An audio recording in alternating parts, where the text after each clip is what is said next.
Assalamualaikum warahmatullahi wabarakatuh. Salam sejahtera. Allahu Akbar, Allahu Akbar, Allahu Akbar, walillahil hamd. Saya ucapkan kepada umat Islam seluruh negara, Aid Mubarak, minal aidin wal faizin wal maqbulin, kullu am wa antum bi khair. Kita menyambut sebenarnya hari kemenangan, meraihkan kejadian dan fitrah sebagai ketentuan yang Maha Esa. Maka genggamlah erat nilai yang ditekankan Madrasah Ruhiyah Ramadan ini, supaya dapat kita tingkatkan amalan dan budaya lama yang merosakkan, serta punyai usaha dan keyakinan yang tinggi dalam menggapai maknanya. Aid Hari Fitrah Mubarak ini hari kemenangan, meraihkan kejadian dan fitrah sebagai ketentuan yang Maha Esa. Maka genggamlah dengan erat nilai yang ditekankan dalam Madrasah Ruhiyah Ramadan, yakni meninggalkan amalan dan budaya lama dan yang merosakkan, yang mesti punyai usaha dan keyakinan yang tinggi dalam menggapai maknanya.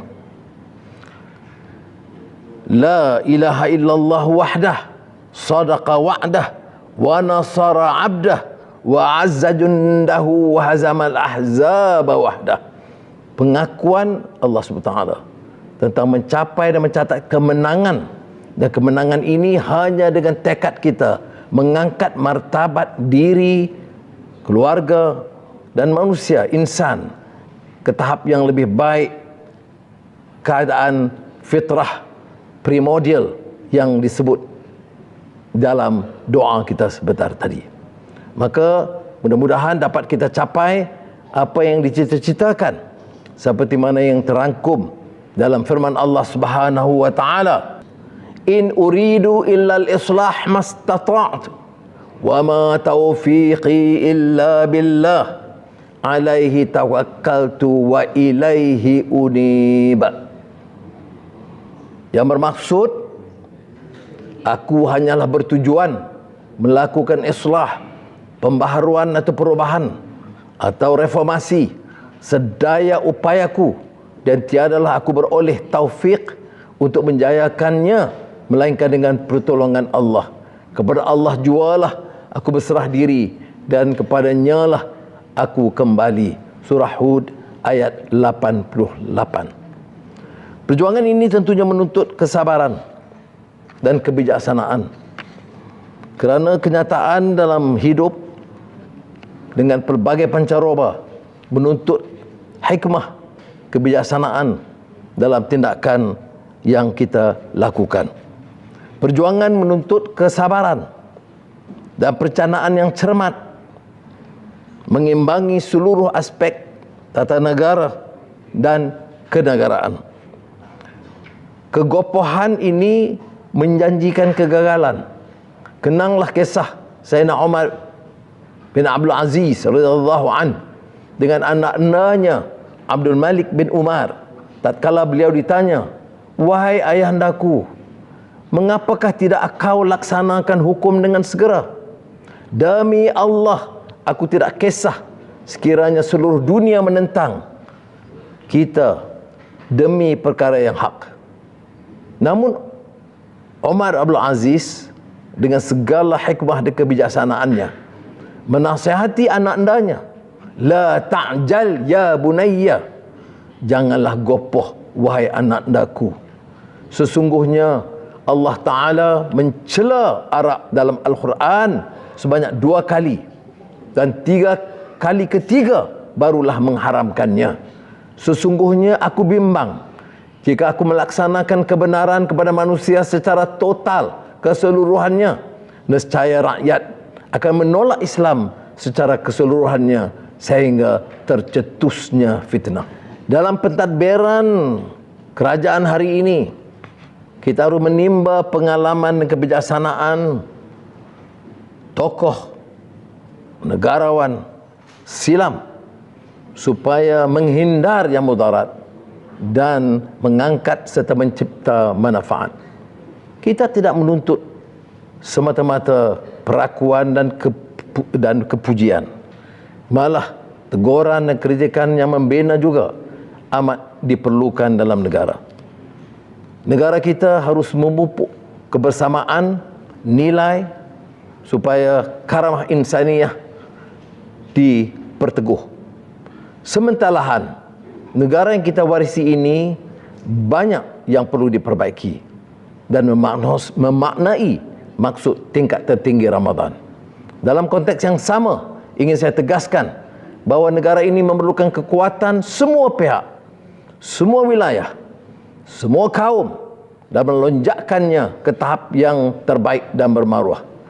Kita tidak boleh sisihkan, malah memusuhi mana-mana kelompok, majoriti atau minoriti, mana-mana kaum atau agama atau kepercayaan atas apa alasan sekalipun.